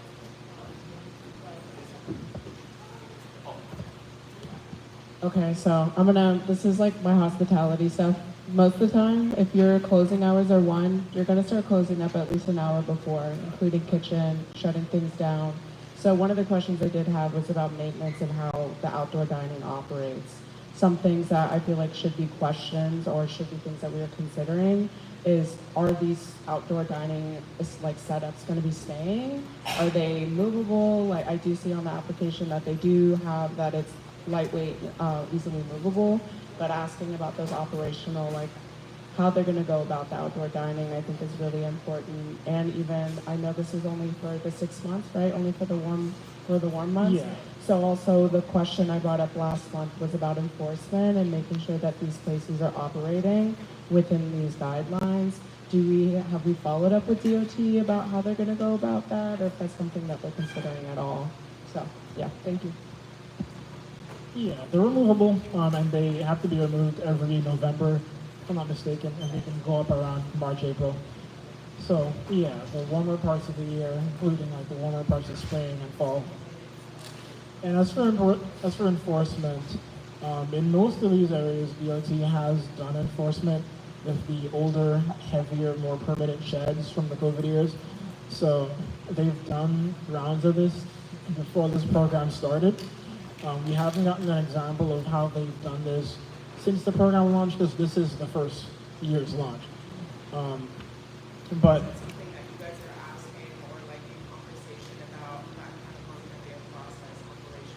yeah, we haven't taken a deep look into how DOT plans to enforce this, because the setups are very easy to remove.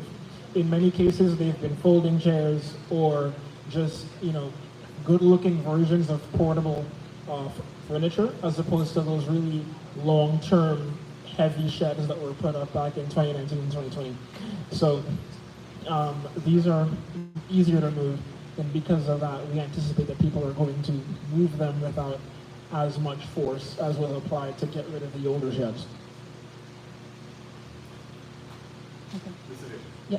Hi. I just wanted to say before I ask my question that I appreciate all of the conversations and concerns everybody is bringing up about the particular space, but I do just want to mention that a lot of it sounds like kind of general conversations that may actually be more appropriate to have at the committee level, as opposed to, because we're talking about a specific space here, and as far as I know, there weren't any complaints for this space, like actual people called and the district office and complained about this space. So just want to say, maybe we keep the conversation a little bit like to the actual space.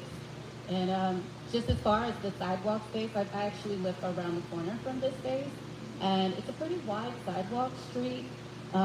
It's not obstructing anybody at all. They're very quiet, actually, as neighbors. I have no issue with them. They've, like you said, they've been there for a while, probably a little bit after COVID or before COVID. I'm forgetting now.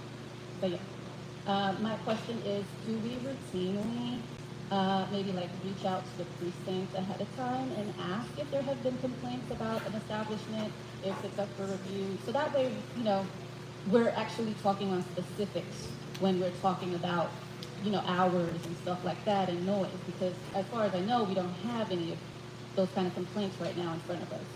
These are just hypotheticals. Right. Yeah. We usually do check, and often we know if a complaint is filed with the business when that happens. So that's part of the reason why we're not trying to punish a location for just being open until 1, even if they're doing a marvelous job and being a great neighbor. We don't want to punish, someone for. DOT is doing it. Yeah, and then also. All right. Yeah, so I think if that answers your question, that also concludes my comment. I think it's a question that is well taken, especially as this is a new program. At the very least, I know with SLA, that is something we do with the district office as part of the application, we'll review that. And perhaps it's something we can just ask as part of the checklist, where it's like, okay, well, listen, as they're doing that, let's establish if it's something that's been there before, and then if it's something that's been there before, let's find out what the quality of life issues are. Have they had any complaints, any issues, or whatever else? So you do check that? I do. Thank you. All right. And just for the record, so we have confirmation, the district office team did do that due diligence, so we have that. Right. Okay. All right. Yeah, okay, so we've exhausted the speakers list. So at this time, we're gonna call the question. Let me ask, okay, is there any objection to common consent? We are voting on the Sidewalk Cafe. The Sidewalk Cafe application to approve for housing in Steuben. All right, is there any objection to common consent? Okay, there is an objection. All right, at this time, all members of the board in favor, please say aye. Aye.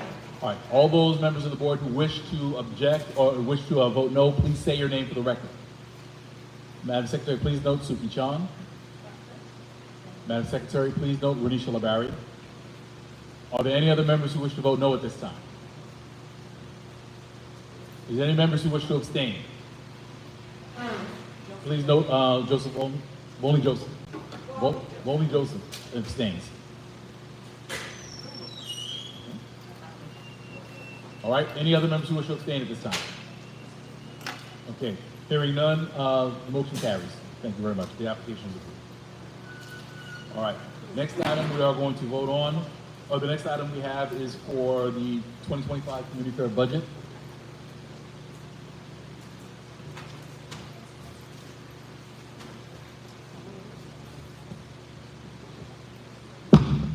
All right.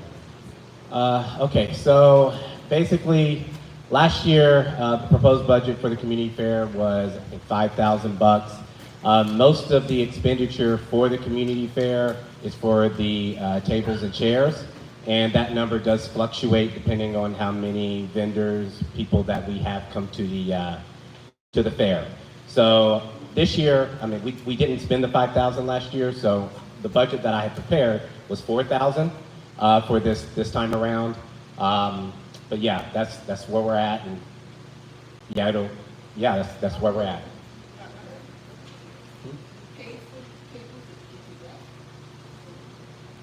No, we have a budget, and I sent an inquiry to the company.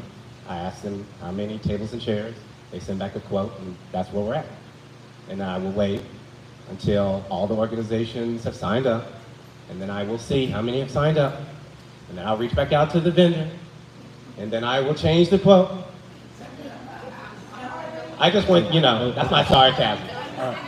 Okay, that's my sarcasm. So here we go. So let's just to make sure. So this is more for accountability and to make sure the board is aware of the expenditures.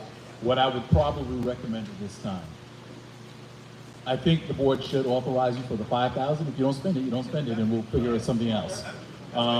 And what this does is it allows for the district manager in the office to make those expenditures. If it goes over that, at that point, we would expect you to come back to the board and if there's anything else that was unforeseen that we have additional expenses. All right, so at this time, I'll entertain a motion to approve up to $5,000 for the community fair. Moved by Francisca Leopold, second, Ms. Westerville? Okay, we'll take the questions after that. So it's moved by Francisca Leopold, seconded by Ms. Westerville.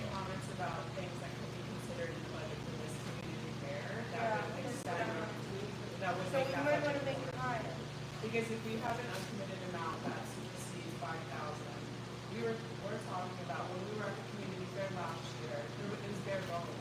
People really could only spend about so long walking around the tables and then go home. But if this is also an opportunity to create an atmosphere that people want to stay, and if we have the budget that makes us more interactive with people, there's snacks and food and drinks, maybe a little entertainment if you can afford it, it's part of the budget. Now, so let me just speak to this real quickly, and then that's okay. Well, okay, sure, hold on. Well, absolutely, I'll recognize you right after this. Part of the challenge with that is it sounds like, oh, we have the money, spend the money. We are limited in terms of the ways we can spend the money. So the furniture rentals, easy to do, you can do that. But we can't say, well, we can order, let me say blinkers, dating myself. We can't say we can order Subway sandwiches or something like that because we can't do that. That we wouldn't be able to do. So I think part of what we've gotten over the last few years, the cap has probably been around that $4,000 or $5,000 in terms of expenses we are allowed to do. Now, with that being said, we will take suggestions. So if there are suggestions about things that we can do, the district manager can take those and he can see if he can work that in the budget.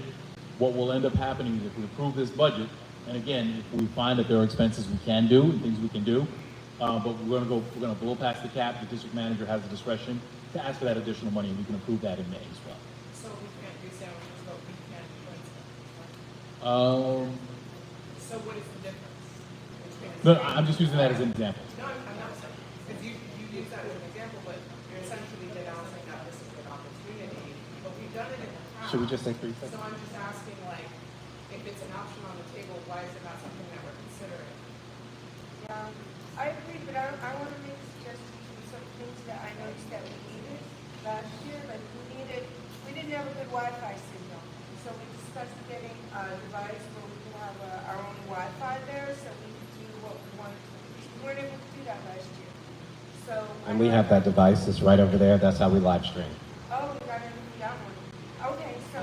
When I say I'm gonna do something, I think. Maybe we need to, anything like that we could, I remember poster boards, our posters were blowing over, printing, like, we need some more of that stuff that we could recycle and reuse again and again. So I'd like to put all of that in a budget that we fit. Well, here's the thing. I think the budget should take care of most of those counts. But what's more important, send the suggestions to the district manager so he has that, so we can make sure that it's going to be explained. Beautiful. Okay, no, that's fine. I love an email. Okay, so let me ask this. So here's a chance to reconsider. At 5,000, are you covered, or do you think you might even still need more? You know what? Lucky number 7. All right. So let's do this very quickly. Okay, let's do this very quickly. Is there any? Okay, members of the board, members of the board. Is there any objection? Is there any objection to modifying the motion to 7,000? Any objection? Okay, Madam Secretary, please note the motion is for $7,000. To authorize $7,000. Yes. So up to $7,000. If there's any expenditures in excess, the district manager is required to come back to the board for that. Okay? All right. With that, are there any other questions? Hearing none. Is there any objection to adopting this motion by common consent? If you do, I'm not hearing you anyway. All right, Madam Secretary, please note, motion carries by common consent of the board. Okay? All right. All right, so that's it. So now we are now at item 9, new business. Is there any new business for the board? What about the draft resolution? For the fire hydrants from the environmental protection. It was already made. Let's vote on it. It was, okay, no, well, was it a resolution? Okay, hold on.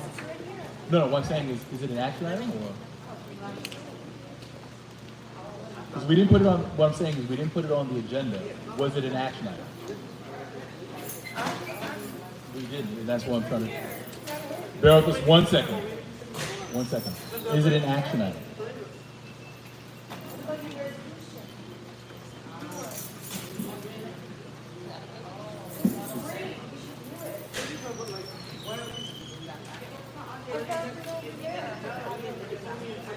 It wasn't on the agenda.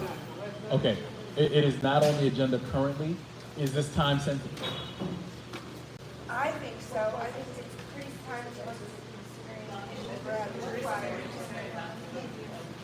sensitive. Okay, hold on. There is okay, to be clear, there is an item that was voted on in the Environmental Protection Committee. There's a resolution that they're passing with regards to fire hydrants, and there was a past audit that was done. So, the question is, well, it wasn't added as part of the agenda for this evening. What I'm trying to ascertain is if this is not time sensitive, we can push this till the next meeting and we can just vote on it at that time. I'm sorry? All right, I'm sorry. All right, well, okay, well, let me ask this question. Have the members of the board been able to read the proposal? Okay, that's part of the conversation. Well, hold on. As it's not on the agenda, we're going to put that on the agenda for next month because we've already got it. It's already been approved, so it's just a matter of putting it on the agenda for next month. All right? Now that it's been distributed, it'll give the board members a chance to look at it, please, and we'll discuss it at the next meeting, and we'll have an opportunity to approve it at that time. Okay? All right. Did you have an item? No, what I wanted to say about it, at the meeting yesterday, it was directly from the city manager to say the left. not completely clear. That was the decision that was made. Okay. The astronaut was given the information to the district managers to request when the report accurate and stay the obvious. Okay, and that is correct. So for the board members, so this was discussed briefly at the executive committee meeting. The action that the executive took was that there are some additional information, some questions that we're going to direct the district manager to find out. Because even the initial report is several years old, so we wanted to find out if it's stale. So there's some additional information that we requested the district manager to reach out for. So that is going to be part of the process. He will get that information.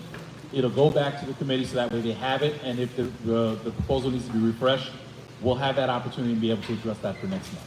Okay? So just that for the record. Yes, Ms. Russell. I just want to comment on this resolution.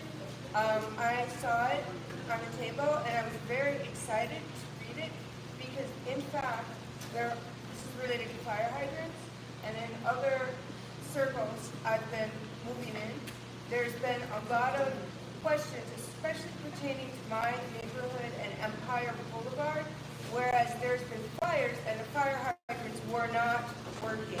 They came over to Sullivan to use our hydrants because the ones at Empire were not working, especially when the fire happened at 183 Empire Boulevard where firefighters were injured. The roof caved in, cars that were illegally parked on the sidewalk exploded. Those fire hydrants still, I believe, are not working, including some fire hydrants. A lot on Empire, some on Sullivan. And if we have a fire over there, this is a death sentence. So this is very important, possible death sentence for people. It's very important that we have our fire hydrants checked and working. And I talked about it with environmental protection people that were at another meeting I was at. So I want this approved and it's urgent. No, duly noted, and I think the next action for the board. It's going to be available for next month. Well, I don't want to wait. Well, to be clear, the next actions are to make sure that we have the most up-to-date information with what's been done on that. Because I think the question was, because it's several years old, and I think there were some hydrants that have been acted on, but we want to make sure that information is there so that way the board can make a decision. But that'll be the process. If the district manager is going to do that, we will get that information and we will vote on that. We will move on the progress. All right. Okay, seeing no other new business, we have completed the agenda. I want to thank everybody. Remember, please make sure you're checking your emails for those who are up for reappointment. And let me say this, only because I don't know what's going to happen. If you are a member who is not reappointed, I do want to thank you at this time for your service to the board. So I want to thank you. I wish you good luck, and I hope that you keep that tie with the board as well. Please remember, you can always serve as a resident member on one of the committees if you're on a committee right now. And with that, we have completed the agenda. Madam Secretary, please note the time. It's 9:08. We stand adjourned. Thank you very much, everyone. Have a good evening.